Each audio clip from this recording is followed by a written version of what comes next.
Hello and welcome. My name is Victor. I'm a social worker and chemical dependency counselor in both Oregon and Washington, and I'm really happy that you've joined me today. Something that had been occurring to me over the last week or so was how challenging it can be to find joy when we're encountering really difficult political situations in our communities. And some of our friends and neighbors and selves are being impacted in pretty direct and terrible ways. And what I've seen happen in Portland is a really interesting trend of addressing oppression through the use of joy. And I feel as though there might be a really effective strategy that's at play here. Because when we can approach things with joy, not only does that give us a little bit more fuel to continue to fight the good fight, there's also a contagious element to it. And sometimes we see the people around us start to experience joy as well. And in so doing, we can find opportunities to coalesce and come together. And when we do that, there's remarkable things that we can do to support the betterment of the world around us. So I wanted to demonstrate a little bit of a mindfulness activity that's designed to bring forth a little bit of joy in our lives. And as we know, given the circumstances that are around us, it's much easier for some people to tap into joy than others. And so, what I would say is that if it is available to you, if it is something that you are able to access, I would really encourage you to do so.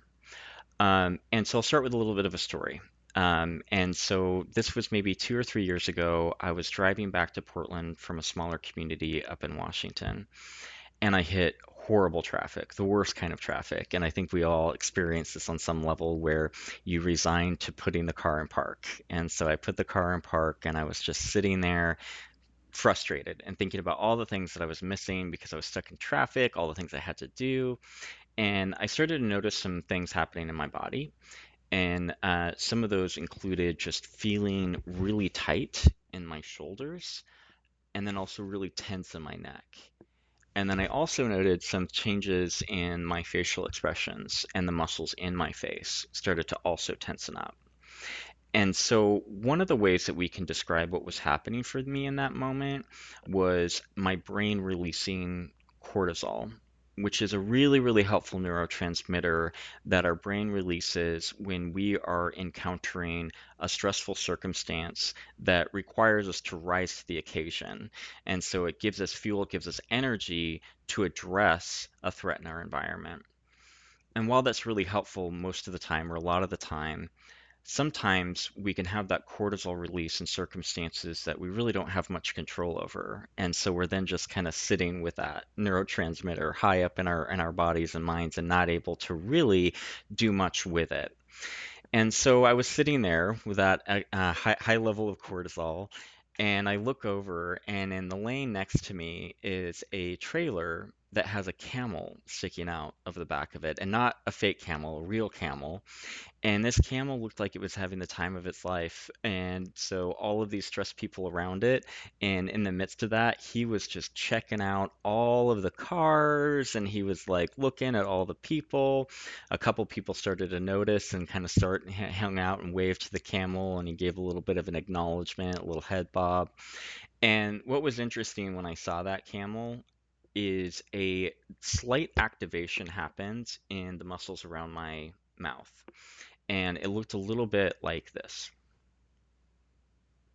And so it wasn't anything dramatic at all. It was a very subtle change, but it was perceptible to me because when I did that, when I had that action, those muscles activated, I was then releasing different neurotransmitters into my body, one of them being serotonin, one of them being dopamine, one of them being oxytocin. And so, another example of how when we shift our body, we can actually control the neurotransmitters that are present in our brain. And so, that was one example of how utilizing this skill or this opportunity to have an authentic smile, just a very subtle one, changes the way that our body interfaces with the environment. And so I'd like to share a little bit of a quick mindfulness activity that's centered around what they call the half smile. And it's almost exactly what it sounds. It's a moment where we can find just a tiny bit of joy in a circumstance around us or a circumstance in our memory, and having that carry itself to those tiny little muscles around our face. And it can be really, really helpful in reducing stress. And I'd like to see if it's helpful for you.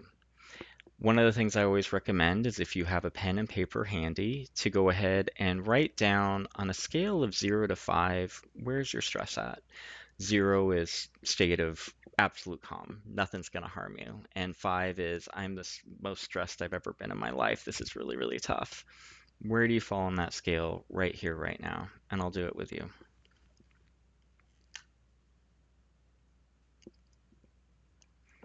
Okay. Now that you've either jotted down or logged into memory where you're at on your stress scale, we'll start this activity. I'm going to show it in a way that is done kind of in a perfect environment, such as this. But I want you to know that this can be accessed in any environment at any time. So you don't need to be in a plushy yoga room studio to do this. You can do this in a variety of circumstances and likely chances that no one is even going to know you're doing it. But we'll go ahead and start in kind of this ideal situation. And so what I like to do is start off with just a few seconds of deep belly breathing. And that's our first step in releasing some of those feel-good neurotransmitters. And so with deep belly breathing, how I like to do it is to have one hand on my stomach and one hand on my chest. And there is something really comforting for most humans about having that hand on the chest. And so that's really helpful just in and of itself. But it's a way that we can actually kind of track the movement of the hand of our belly. And so we're going to do some really deep belly breathing that fills up our belly, but doesn't get to a point of straining it.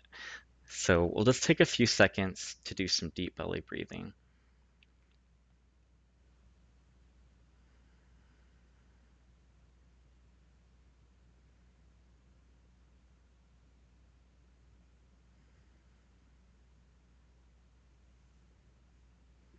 All right.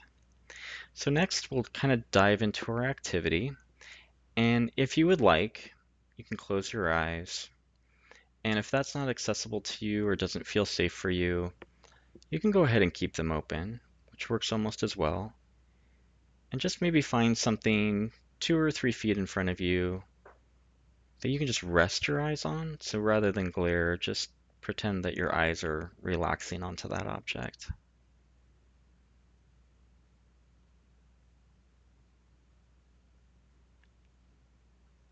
As we're centering in, either with our eyes closed or our eyes fixed on that object,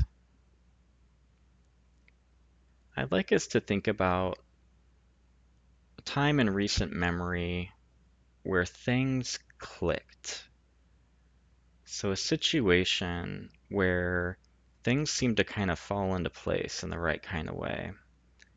And that might have been spending some time with friends or family.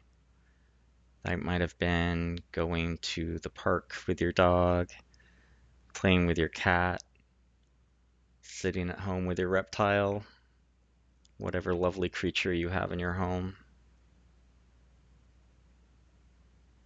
Or it could be a time where we felt really accomplished in getting something done that we'd been putting off. So I invite you to just give some visualization to that moment.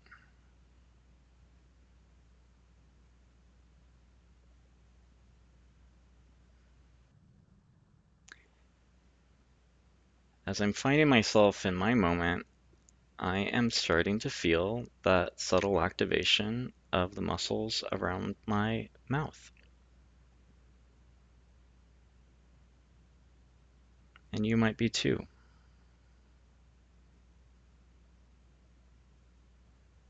No need to force it. You can sit with that memory as long as you need. to see if it activates any changes in your facial muscles.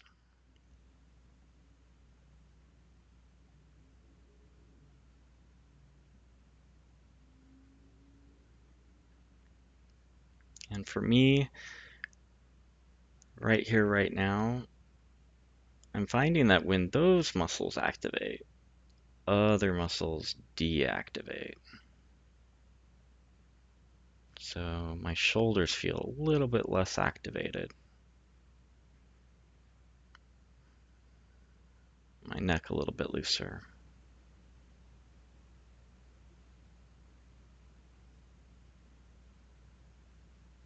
And continue our experience of remembering that moment.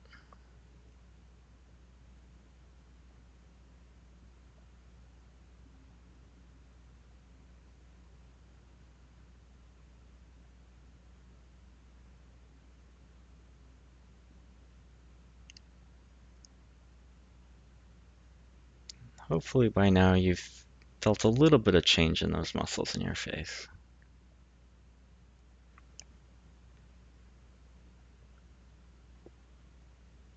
And at this point, we can kind of re-enter our rooms. You can focus your eyes in a natural way, take them off of that object, or open your eyes, give a little bit of a glance to the left, to the right, re-enter. And our next little step is just to revisit that scale of 0 to 5, and now jot down, where do you feel now after that activity? And if it's gone down, that's great, because that might indicate that it's a really nice tool that you could access at any time or any place. And if it stayed the same, there might actually be some benefit in that, because sometimes it's not necessarily about getting to the spot of feeling amazing, but it's just really important to contain the stress and not let it get higher. So even if it didn't move, it could still be successful. And hopefully no one's stress went up. But if it did, then that's also good information. You know that it's not an activity that works well for you. In either case, I really appreciate you joining me. If you have any questions about mindfulness or the half smile, you can go ahead and send me an email at victorcounseling@outlook.com. Thanks and take care. Have a wonderful night. Bye bye.